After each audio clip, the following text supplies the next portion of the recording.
tapping. Tap into your purpose. Tapping. Okay. Check it. They act as if we see, no hear, no speak, no evil. They act as if we see, no hear, no speak, no evil. We tapping into purpose. Raw purpose. Raw purpose. We tapping into purpose. Raw purpose. Raw purpose. Yo, what's good? It's your boy Zay. And it's your boy Rashad. And this is the Raw on Purpose podcast. Yeah, this is the Raw on Purpose podcast. This is the People's podcast.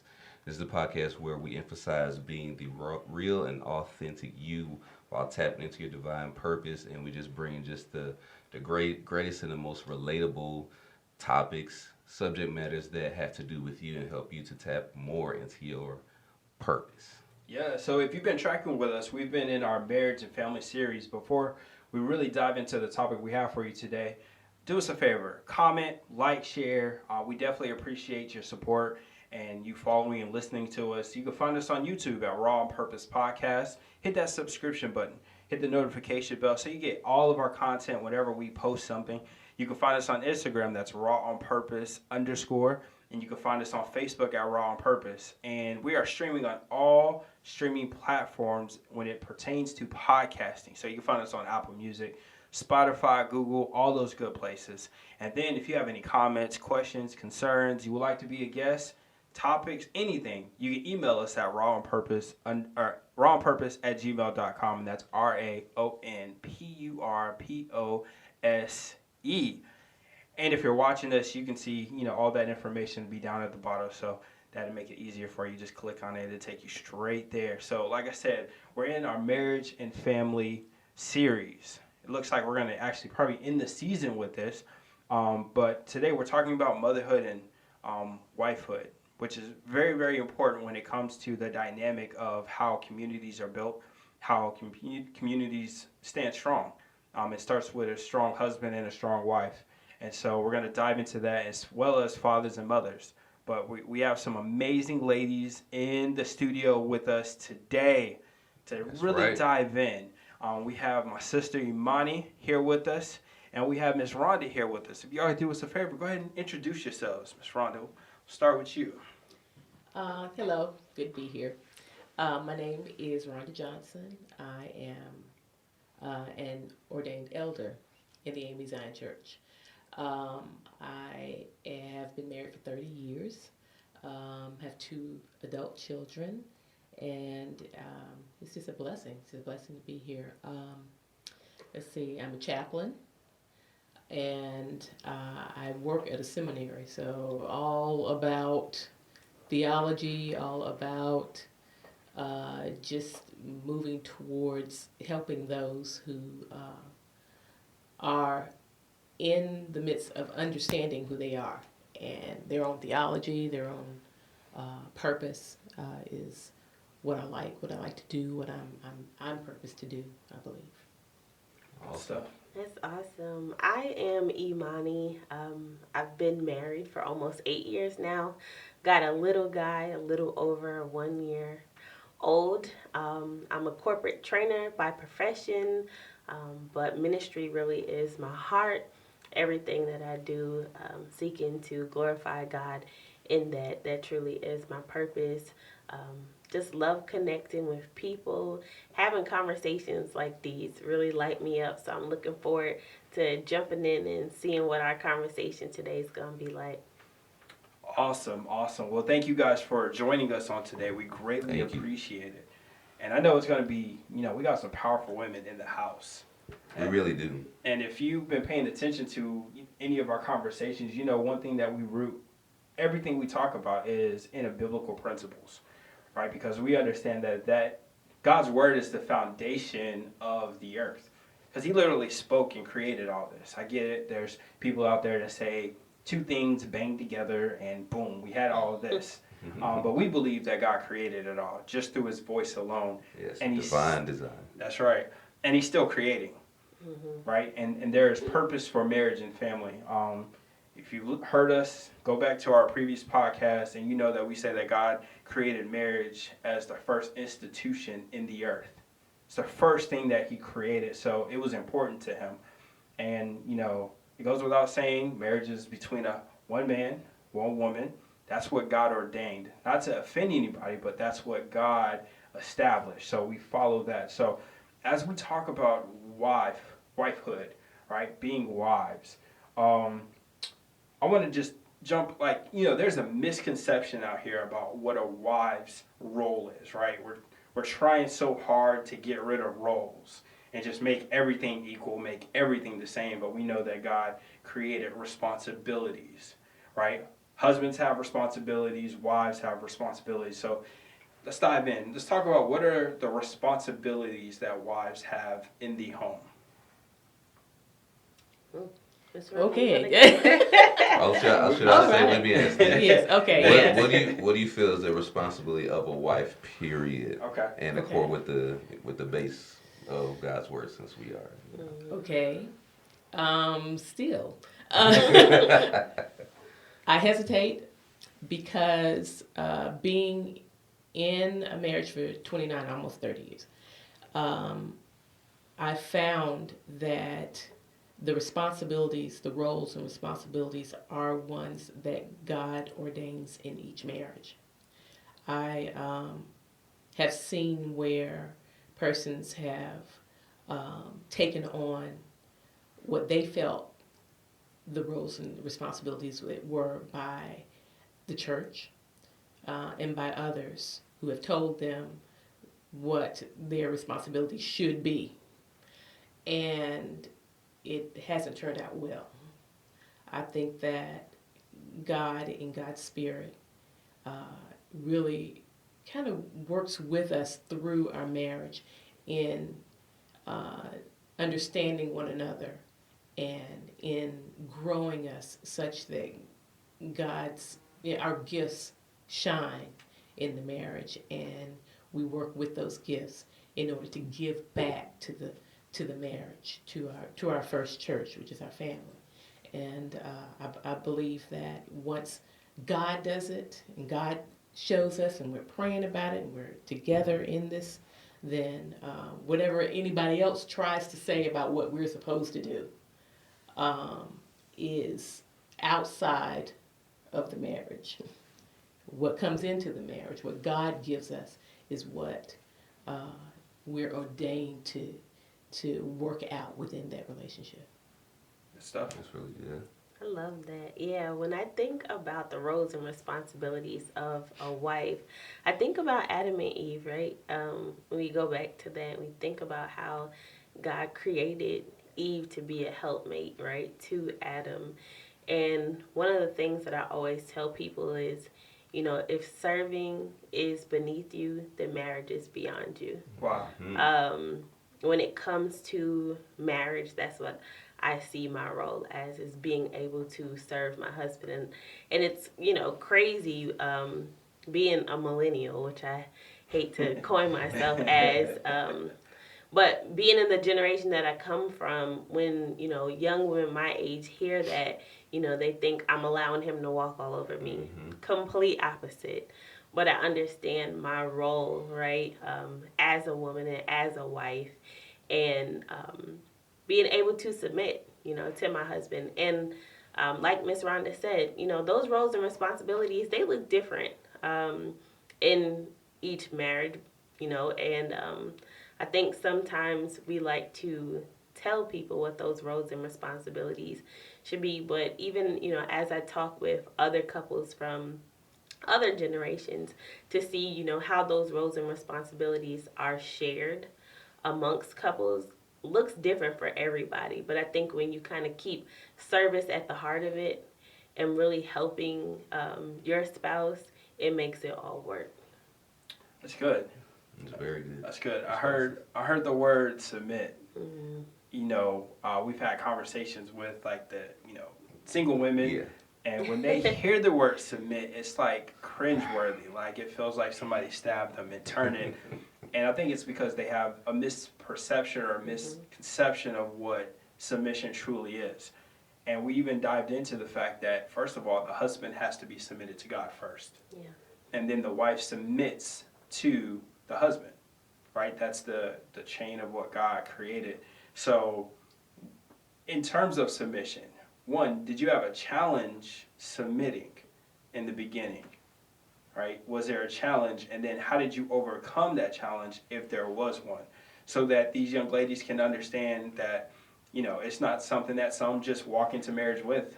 Some of it's developed, and some do walk into a level of submission. So, and then what does that look like for you? I know, Imani, you said serving your husband. And that's one of the greatest forms of submission, is to be able to serve. So if there's, any thoughts on the whole submission piece for these women or wives, and even for I love husbands. hearing this answer. Yeah. Not with any mode. I just love hearing this answer from women. Yes, Yeah. because husbands need to understand this as well, or men need to understand it as well, so they don't fumble the responsibility of it. I believe, and I come from a different framework. I'm just telling you right now. I do, and and I go. I feel a little deeper. I think that the submission comes, and well, let me go back first. When we first got married, I believe when we first got married, it was easier for me to submit. Wow. Because I came from a church where that was told you that's what you're supposed to do, that's how it was done.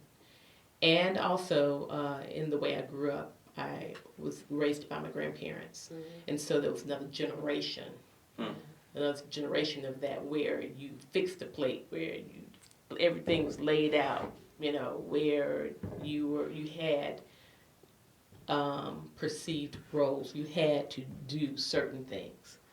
And as I grew up, and as we grew in our marriage, I found that submission does come with both of us. That we truly must learn and know each other enough to understand and submit to what the other one needs. And when we don't, this is me, feel as though there can be a one-sidedness. And as I've lived through so many experiences, so many things with my husband, who is wonderful, by the way, have found that there are going to be times when there are feelings of inequalities, that the man's perceived roles, the husband's perceived roles, may or may not happen at the time in which you think that it should or it would. And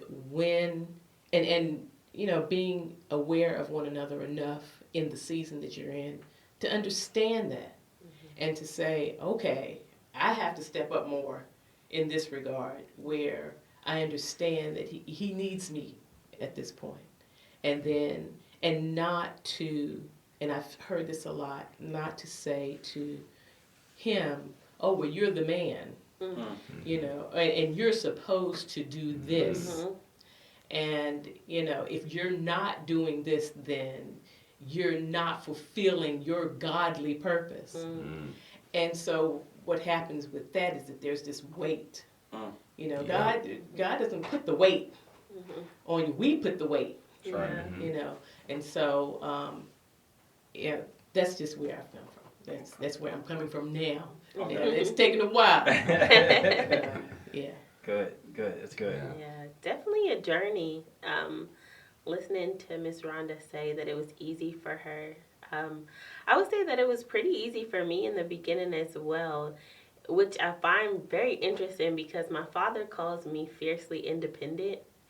But there was something about my husband that made me want to submit. I guess that was really the God in him. I really respected that about him. He makes it comfortable to submit and kind of easy. And when I hear you talk about like the different phases and seasons of marriage, and sometimes those power struggles, right, and those dynamics kind of shifting, but realizing when you work on the same team, right, that I'm not here to cut you down. Right. And I think that just that mutual respect that we have for one another helps us to submit to each other in a different way. Yeah. Good. Yeah, really good. Yeah, and I'm glad you said the word respect. Yeah, Right. mutual respect. Mutual respect. Yeah. And it goes to, this whole cycle of, when you read, I believe it's Ephesians 6 that talks about husbands love your wives and wives submit to your husband, or another word that they typically put in there is respect, right? Respect your husband. And I forget the author of the book, but there's a book called Love and Respect. And it's like, marriage is cyclical. How do you say that word? Cyclical? Yes, it goes in a Okay, circle. Cyclical. There we go. It is a tongue twister. Right. That's what happens when you try to say big words. But it's, husbands love and wives respect, right? Because God understands that men are driven by their egos, right? They're driven by, they feed off of. That's what gives them, they're able to stick their chest out, is the respect they get. So being able to, having a wife respect them, the husband loves, right? And it's not, I've said this before, but, I walked in on a conversation and it was like, if the man loves, then the wife submits. Condition. And it's like, well, no, there's nowhere in Scripture that it says husbands love, wives submit, respect, right? So it's an equal thing, because that's how each side shows love. Men don't typically tap into their emotional side, so therefore it forces them to tap into that to love, right? So now we love, and again, some people struggle with the whole submission piece. So and that's how you keep the household going. It's give, again, you're serving each other. You love through service. Respect is what's returned to the man. So in learning how to respect your husband, for some it takes a long time to get to that level of respect, right? Imani, you said it was easy because the God in him. Is that what makes it easier to respect your husband when they follow God, right? We understand, again, submitting to God for the male is super important. So how important in your marriage and from what you've seen in your husband's in respecting him, and how does he feel when he gets that respect that, God's called wives to give to their husband? I know, some loaded questions. Right. Some loaded questions. And I'm glad. I'm so glad you brought those types of things up, because there was was it on Blackish? I believe it was on Blackish. There's an episode on Blackish and I want to say it was their Thanksgiving episode, and the grandmother came in, and everybody was talking. Everybody was talking about I think it was, taking the plate and putting it on the table for the husband, that kind of thing. And the grandmother came in to say that she did it, and she did it because she knew what he had to go through when he walked out the door. She understood, what would have, could have, and probably was said to him, and all the things that he had to go through before coming back home. So her respect was given by putting the plate, the table in front of him, his food on the plate. I'm not saying I do that all the time. But what I found as we've grown is that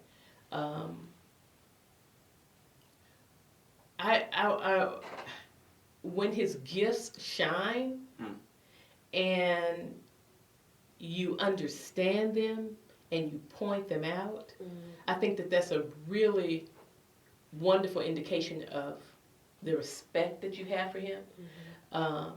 That whenever, and that's not the only thing, but when you can point out and you can let him know how you appreciate those types of things, then, and that you follow his lead in that, in that gifting, that's true respect. Because what I've seen in marriages is that a lot of times, women and men, they don't observe what it is that they have, and when they don't, That's good.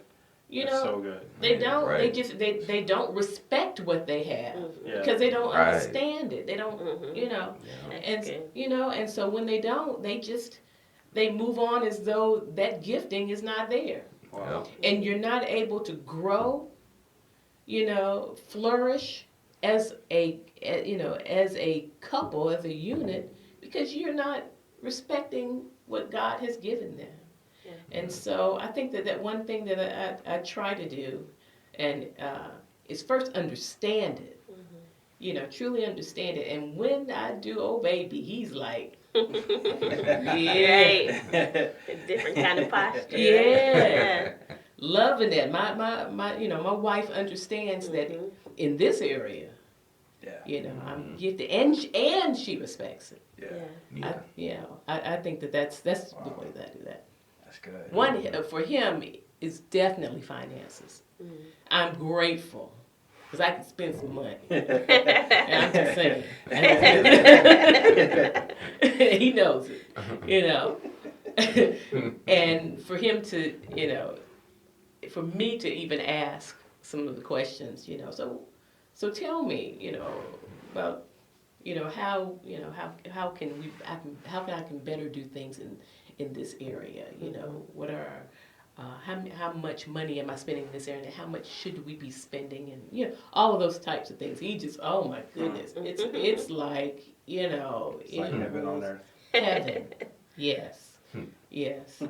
And he's so blessed. He feels blessed. Yeah. And so and that's good. That helps me. Yeah. We're working towards what God has given both of us to work towards, and we're also working on our gifts. That's so good. Yeah, I listening to Miss Rhonda earlier when you were saying that you were raised by your grandparents. Yeah. I was raised by my grandmother, so respect was big in her house. Yeah. She didn't tolerate disrespect at all, so she raised us to be very respectful. And then in addition to that, knowing, that God requires me to be respectful as well. I think that has not been an area that I've really struggled with when it comes to my husband. We always kind of laugh because, when we're around other couples, whether it be our family or our friends, and we kind of hear certain conversations play out or see certain things happen, we're kind of like, okay, And we're really big on, we don't disrespect each other behind closed doors, but especially not in public. I think it really just comes back down to the love and the respect that we have for each other, that we're always going to preserve each other's character and integrity. Yeah. We definitely try really hard not to hit below the belt, when things get really rocky. But I've definitely learned to, like Miss Rhonda was saying, those words of affirmation, because there are a lot of weight and pressures that are on our men, right? And sometimes we don't take all of those things into consideration. And I remember earlier on in my my marriage, my husband pretty much just having a really candid conversation with me about those pressures and kind of feeling like he was doing it on his own. And I remember that was probably one of the most heartbreaking feelings as a wife. And at the same time feeling like I kind of let him down. And so for me, my goal was for him to never get back to that place. So definitely like leveling up in how I'm contributing to the overall marriage, but then also remembering to, like you said, praise him, right? When he's doing a great job, even when he maybe not, may not be doing such a great job, encouraging him, and letting him know. When I watch him with our son, I'm always constantly like letting him know, you're a great dad, like we're very blessed to have you in our lives, because it doesn't have to be that way, so I do make it a habit to constantly, let him know that I recognize what he's doing. And I can see the smile on his face and, see how it kind of changes his posture and sets the tone for his day. And the fact that he knows that it's genuine and I'm not just trying to gas him up definitely is like a blessing for sure. I think also one of the things that is part of respect is letting him know what you need. Mm-hmm. Because if not, you're just going on, and he's just doing whatever he needs, and if you're holding it in, you're not being authentic, and so being able to, the communication is definitely key, but truly letting him know what you need so that he can understand, and he can work towards what it is that both of you need in the relationship. Yeah. That's good. Yeah, that's so real. Yeah. Yeah, that's real. real. Like, speaking as a husband and having my wife tell me what she needs helps me understand, because for men that are providing and taking care of their family, it's so easy to get locked in on the providing part of it. Whether it's working, whether if you have a business to run or you're in ministry. Right. All of us at the table know, like, ministry can literally ruin a marriage because you put so much into it and then people are pulling and people don't respect the marriage. And then, we have the men, no boundaries. And men have this misperception that God called you to ministry, but God called you to your house first. That ministry. Yep. That's the first ministry. Because again, it's the first thing that he created. And so they begin to just get locked in. How can I do this? How can I grow to the church? How? And then your wife is sitting there wasting away, or I shouldn't say wasting away, but she's not being valued as much as she should be. So, hearing that having your husband, or being able to tell your husband what you need, because it's just hard. It's hard focusing on everything. Like, I've been having conversations with men and, or more specifically husbands that are trying to do the right thing. Because you got husbands out there that they're not getting what they need, or they're not understanding their wives' needs. They're they have a misperception of stuff. So then they go and try to find it in another woman, opposed to, all right, what is it that you need? So that now you can begin to get that wheel turning of respect. Because the disrespect typically comes, as you said, either holding in what you need and not telling him, or you telling him and him not listening. Because we each have needs. It's I believe there's another book that is her needs, his needs. We all have needs. We all have a list of things that we need taken care of so it'll be fruitful. So hearing you say that helps me as a husband. And men, if you're listening, you're looking for that wife, or you gotta be prepared to listen to her tell you. And then ladies, tell your man what you need.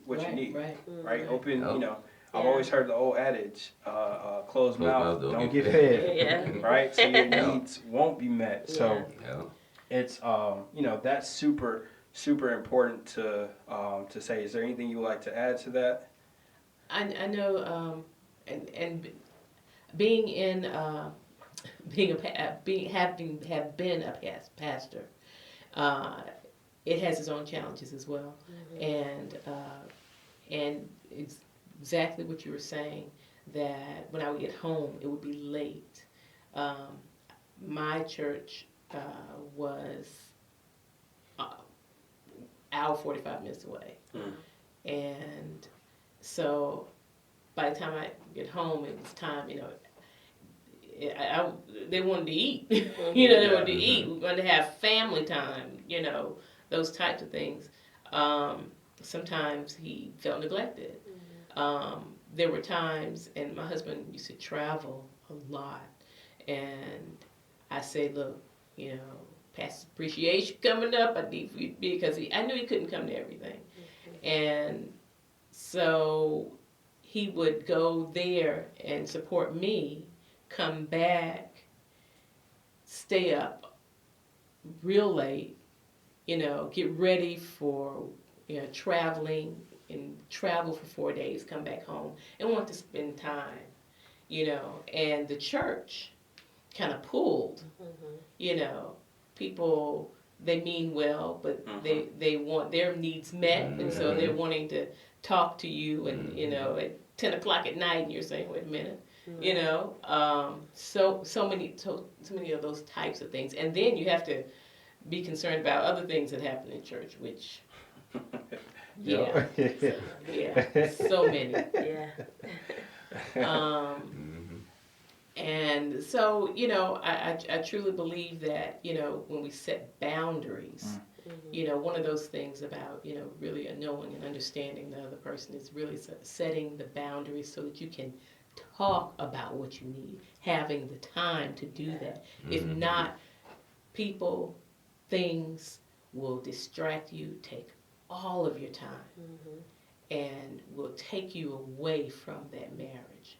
You know, being able to connect and have personal, spiritual time with your husband. And when that happens, you're not able to connect in any other way. Sex is outdoor. You know, I know, you know, you have a child, a young child. I remember my children were like always wanting our time. And so just being able to find a way to get those boundaries up so that you can spend time and really be able to connect with your spouse. That's real. Right. That's real. I have a question though for y'all. So, at least when as both women of God, because usually, at least what it looks like is it looks like it's kind of going back to the respect and honoring the husband as a wife. Like it seems like it's and to definitely tell me if I'm wrong, that it's definitely easier to respect, revere, or submit to your husband when you first have been submitted to God.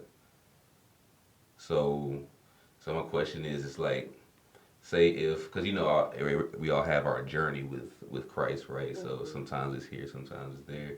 But like, have you ever felt like when you notice that if you're kind of off with your walk, that you kind of treat him differently, or that it's not as it may once was, you know? So do you, when you're say it is when your connection with God, that relationship is maybe somewhat off, do you see the difference in how you give what you give to him as a wife at all? That's a question. That's a real one. Yeah. I know for me, just personally, I've had those moments where my connection with God, and it's completely on me, not God, has just been in a rocky place. Maybe I haven't been as devoted as I should be to spending time with God, meditating on His Word, praying, trying to hear from Him, and it can be hard. Certain conversations you find yourself kind of getting a little shorter with your spouse. And I know for me, I'm trying to be a lot more self-aware in that area. But it's very interesting, too, that at the same time, because of the love that we have, I'm not very easy to just be like, well, I'm going to stop serving you. That really has never been me personally. But I do know, as far as like conversations at times, I'm just could be a little short, maybe a little more frank. And I have to catch myself. And I'm big on apologizing. I try not to be like prideful. When I know I'm wrong, I will, admit that I'm wrong. So I definitely try to your question, definitely try to stay connected to the Lord, because when I am submitted to Him, I am able to love my husband, and it flows the way that it's supposed to flow. But when that disconnect with God is there, definitely sometimes I find myself giving Him the New York Imani sometimes. Imani from the block. Right. Oh yeah. Yeah, That's all. Yeah, we talk about seasons, phases. There are, certain times that, and just really being frank, when you have a whole lot going on and you're not able to you really, spend that devotional time and, prayer time and being able to, get up and trying to go to work and come back home, feed kids, It's a lot. or buy something on the way home, and you have, people at work pulling at you. Your husband wants to spend time with you. Church, ministry. Sometimes, yes, you get short. Yeah. You want to block things out. You want to block people out. Yeah. Get away from me. Right. You say you're having problems serving. Well, there are times, you just want to just right, right, and go and a lot of times that's what you need. You need to go sit down somewhere. right. I do. You need to go sit down somewhere and be quiet and say, God, I need you right now, and I need you all the time, but right now I'm short, and I know that things are not right, and I need to, do something different. Yeah. I know that there was one womanist theologian, I cannot think of her name, or it may have even been Maya Angelou, who would say that at least once a year, at least, she would go to a hotel. Who was that? Do you remember? Go to a hotel and cut everything off, shut the phone off, don't look at TV, to have your time. Yeah. To be able to have time with God, to be able to not be around your kids, your husband, and they, he if he's knowing that you need that time, you understand. So you need that, so that you can reconnect. And have that time, and it makes a difference, and then you'll come back. Right. All right. Yeah, you come back right. Yep, a little reset. Oh yeah. Yeah, I did something like that a couple months ago. My husband actually asked me what I wanted for Christmas, and I was like, a momcation. Yes. And he was like, okay, and he put it together, and it was beautiful. It was just what I needed. And like you said, when I got back, I was able to love on him and my baby like never before, and it just gave me what I needed. And sometimes we need that, to go sit, be with ourselves and be with God, for sure. That's right. That's good. So I think 3 out of the 4 of us are in this whole millennial time frame. Yeah. Right? And one of the things that have... I wonder who. They're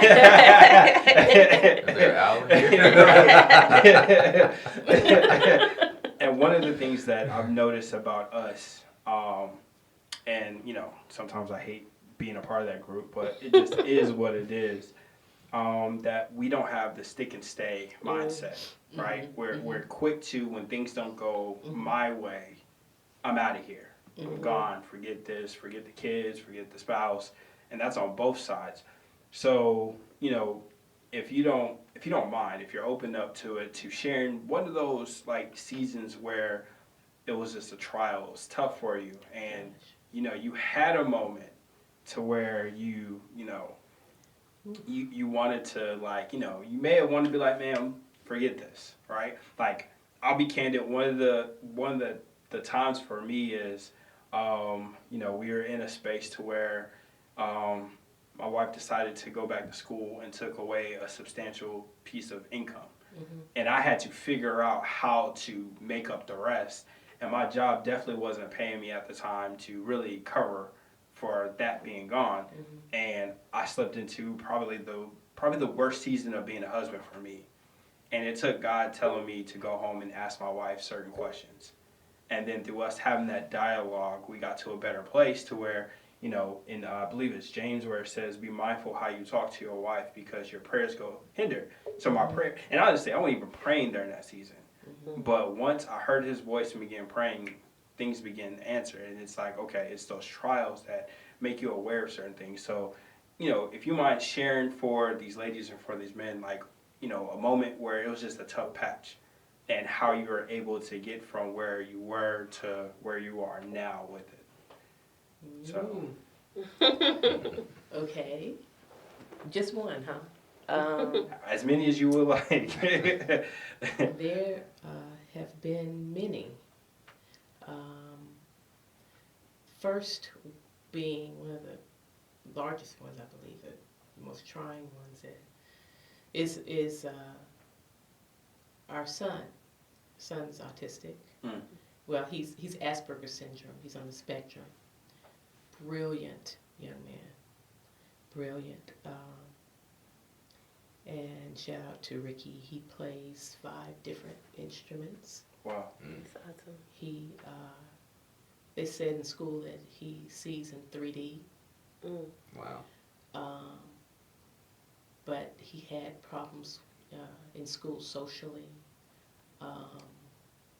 And just, with autism, there's that mind catching up with the body kind of thing. And that was very difficult. One thing that I found out I was dealing with was that my husband, both my husband and I, were grieving the child, the son that we thought we would have. Wow. So you go through that grief, and especially for men and their sons, it's very difficult. And so, and also the parents of autistic kids, 85% of the marriages fail. Wow. What a statistic. Yeah, and so we had to, it was tough because I felt sometimes abandoned in the process because I had to take him to all the therapies. He went to hypnotherapy, he went to alternative health, he went, to swim therapy, he went to music therapy, he went to speech therapy, occupational therapy, all of these things. And so I believe that we just had to work through it, talk it out. Every chance I could, if he was away, he was on the phone, with our kids, he was talking to them and constantly just trying to still, instill those things as a dad, be there, because that was tough. You go through emotional things, you pray a lot. That's one thing. Second thing is money and financial issues. And I went back to school, and I understand. And what I had to do was also be in nonprofits so that I could make sure that I got into that loan forgiveness program. And then I put my children, their loans on it so that all of it would be forgiven. And so, and I prayed about that, prayed, and God was like, do this. It's amazing, because God will do it. And you turn around in 10 years and you're like, whoa, it's gone. Wow. So yes. But financial issues, and at one time, this is the first time hearing it, for the first time on podcast. We were involved in a business, and that business, and my husband being the person that he is, and having so much integrity, that it didn't pan out the way he wanted to, and the person that he was partnering with was not the person he thought it was. And we lost a lot of money. And that, I believe, took him to a place where I've never seen. And so being there with him at that point, I know at one time, and I knew I was going to say this, at one time he said, well, why don't you go and live with your aunt, and I can go and make money, and I said, I'm not leaving you. I'm not going to do it. And then there was another time during that same phase where I said, I just gotta go. And he said, no, we are going to fight for our marriage. What is it that we have to do? And so that happened. I've gone through cancer twice. Wow. And he had to take care of me, excuse me, literally everything. He would line up all our medications. He would, bathe and all of those things. And all of those things, I mean, if they don't pull you away, you are just forced to know and understand and just kind of build with one another.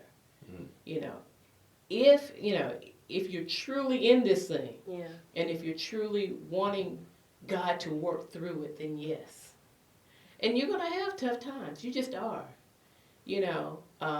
But knowing that foundation that God has given you, understanding, serving one another, out-serving the other,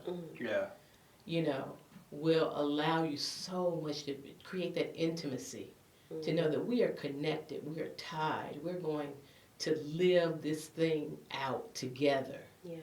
Nobody can get into this thing as much as they try, as much as you try to, things come in and try to infiltrate, because they do. Then, you can stop them at the door. Say, not here. Based on what you go through, what you gain from it, and where God is taking you. Because God's taking you individually into a purpose and collectively. So. Wow. Ooh. Yeah. Woo. Wow. Right. Woo. Right. Yeah.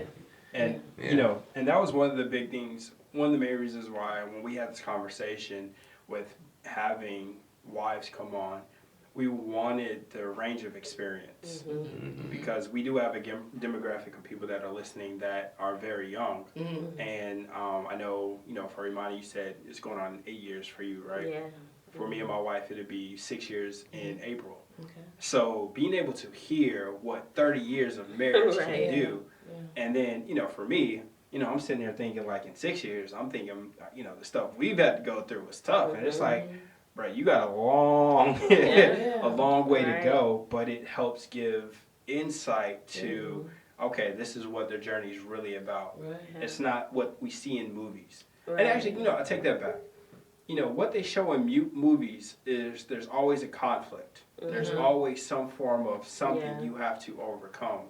And the characters, and many people don't pay attention to this part, but the characters are being developed. Just like we are being developed in men and as husbands and as wives. We just don't see, like, after the roses or, the rose ending and the happy ending, but we don't see the next trial that comes beyond that. One chapter. Unless, it's a series of movies. But typically it's just, it's all peaches, it's like, it's all happy. But in reality is, you get past that one and there's peace for a season, and then chaos is right around the corner. So, it's developing you. Is there... Yeah, but I just wanted to say, and there's so many blessings along the way. Oh yeah. And you can't not look at those. I'm telling you, I feel like I have the best kids in the world. I'm blessed. My son has taught me patience. And he's also taught me how to have this unconditional joy and love.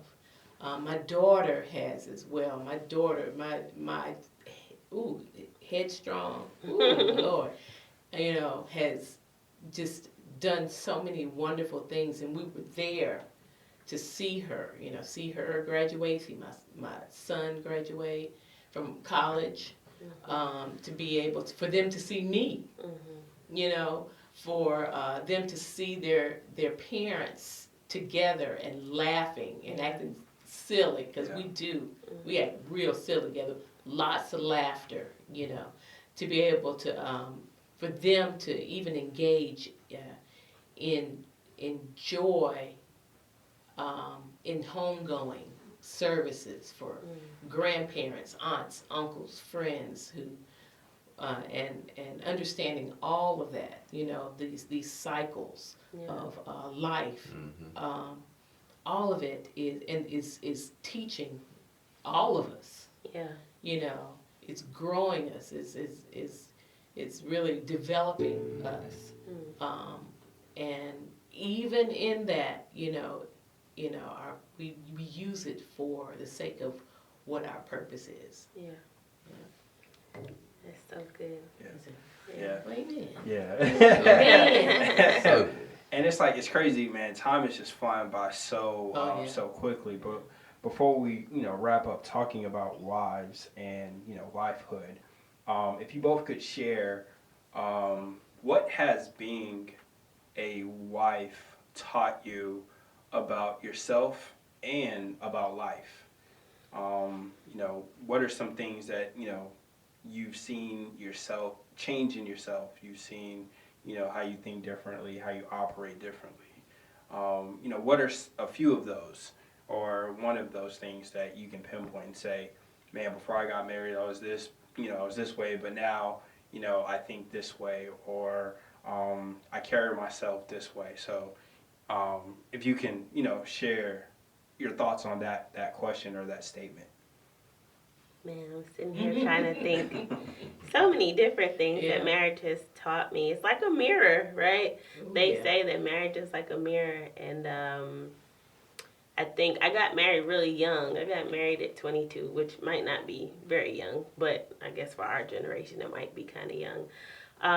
So I'm pretty much growing up with my husband. So I'm learning a lot about myself, learning a lot about because I didn't grow up around a lot of wives. I didn't see marriage really exemplified in my family. So trying to learn all the right things and right ways kind of on my own, but through the Word of God. But I've learned that I really have to lean on the Lord, right, to be the type of wife that I want to be. And the power of prayer, which is really huge, because I know that there have been seasons in my marriage where they haven't been the greatest, but realizing that I have dominion as a wife who prays, being able to speak life over my husband and to speak life over my marriage has been great. And then I think knowing that my husband truly is the one that God created for me and vice versa. And it's a beautiful, beautiful thing. And you don't always kind of see it like that at times. But knowing that we are each other's purpose mates. So only us together could help fulfill God's purpose for our lives. And that makes me excited. I remember having a conversation with my husband a few months ago on vacation. And we were just, like you said, laughing and joking and kind of having a conversation, being open with each other. And, I asked him about a young lady he was seeing before me. And I asked him, what do you think life would have been like if you guys worked out? And having him say to me, like, life would have been this way with her. We would have been successful and had certain things, but I wouldn't have been moving and walking in my purpose. And to hear him say that really, for me, almost brought tears to my eyes, because sometimes you do feel inadequate. Sometimes you do feel like you don't measure up as a wife. And especially in this day and age where you've got social media constantly telling you who you should be. But to have that, affirmation literally come from his mouth and say, no, listen, there's no need for you to ever feel like, you measure up, because without you, I wouldn't be fulfilling God's purpose for my life. So that's pretty much what I've learned so far. That's really good. And purpose mates. Oh, yeah. I love that. I love that. And what he said about that, right, that he could not fulfill his God-given purpose without y'all being one. That's. And that's what helps us in those times. I tell people all the time, like Zay said, we don't have that stick and stay in this generation. But knowing that, without him, I won't be able to fulfill my purpose is what really keeps me going, right? And being able to speak well over our marriage. So, Yes. You know what's so so interesting about my husband and I, and when we tell the story of how we met, um, and you talked about being mirrors, we were we were opposites. We were total opposites. I came from, at the time I was in the Pentecostal church, and he was in the Episcopal church. Totally different ways of worship. Totally different thought processes. Yeah.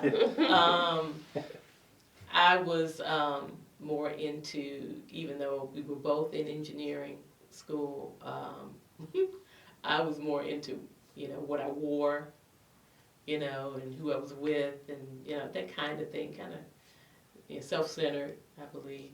My husband was nerdy. I always say that he wore a pocket protector. Pocket protector.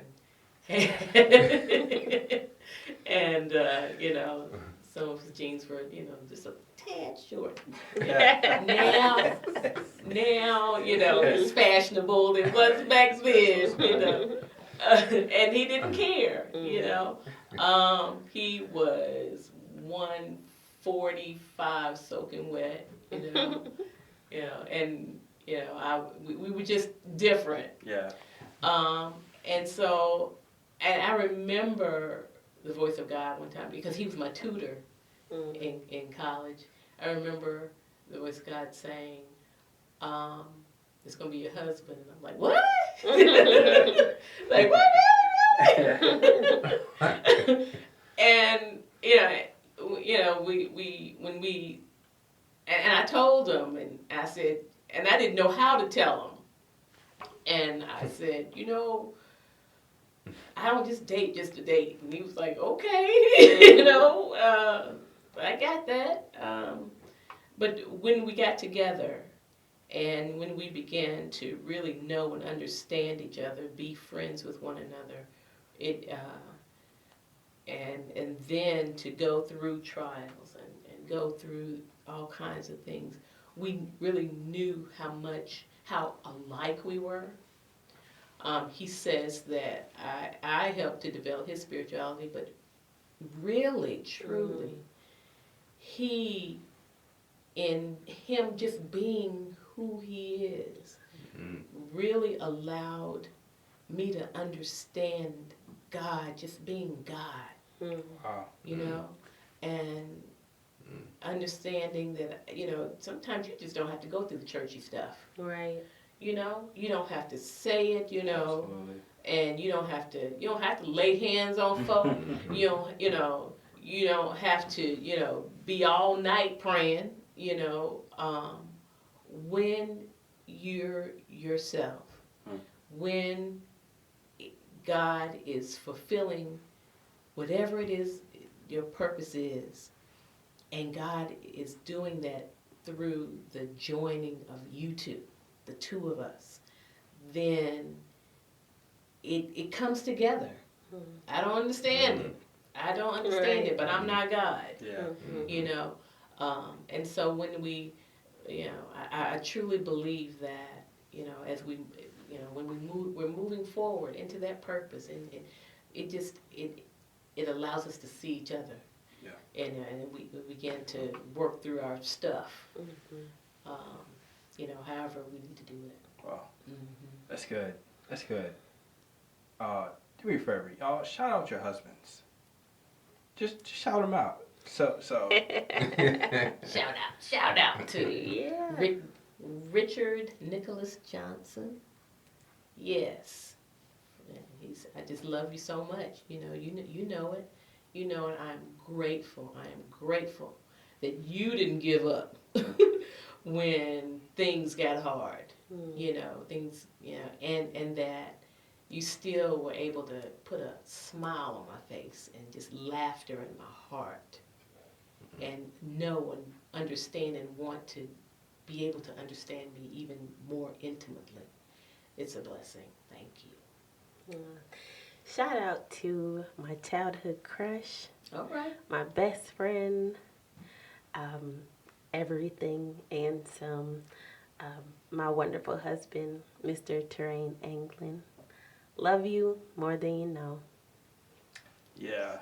Rhonda, honestly, I want to meet your husband. Right. Just from this Right. conversation, it makes Right. me like, Terrain's my boy. So I know Terrain. Right. Right? I know they're, and me and my wife talk about this just to even shout you out, Imani, that you guys inspire us as a couple, right? We appreciate you guys because they exemplify what a godly couple looks like, right? She is a powerhouse praying woman. She will pray heaven down. Right? She shifts atmospheres, right? So, and I thank God for them. And then I thank God for even being introduced to you, Ms. Rhonda, because, it's always great having great examples, right? Because I say all the time, you can't do marriage without God.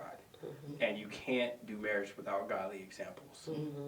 Both are necessary. Yeah, we need one another. We all do. Yeah.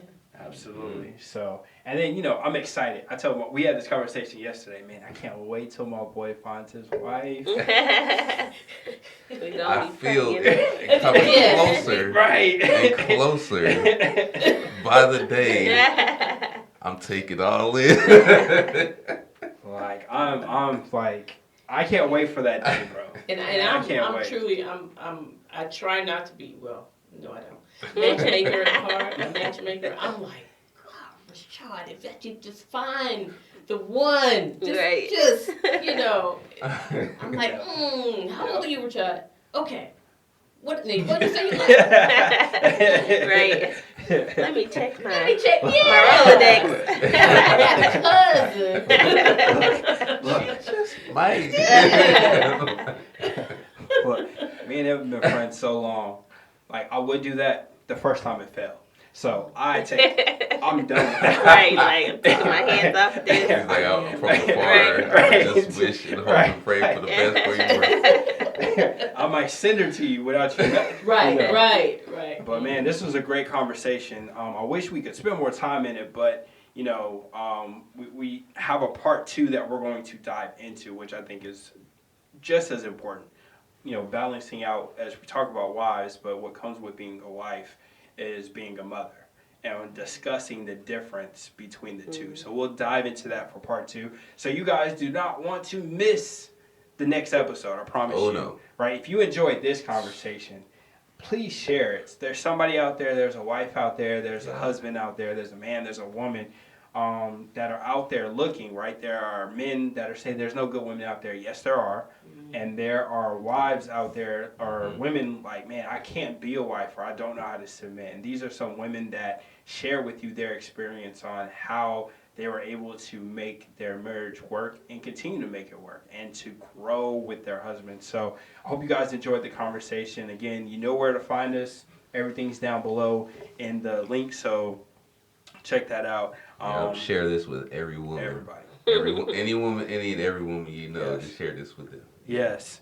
So until next time, it's your boy Zay. And it's your boy Rashad. And this is the Raw on Purpose podcast. Keep tapping in. That's right. Tapping. Tap into your purpose.